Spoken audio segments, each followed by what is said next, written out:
Hi, Saul Choza here from Choza Pilates with a teaching tip on the CONTROLOGY folding mat.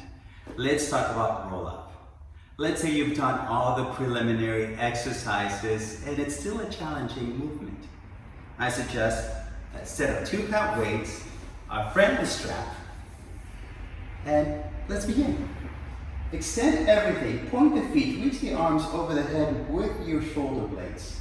With the exhale, flex the feet, reach the arms up to the ceiling. You're going to bring the head to the arms.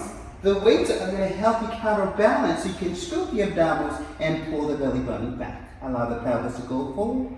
Now on the return, you're going to inhale and use your weights to help you roll down. And once you finish the movement, you point the feet, allow the scapulars to rotate with the arms.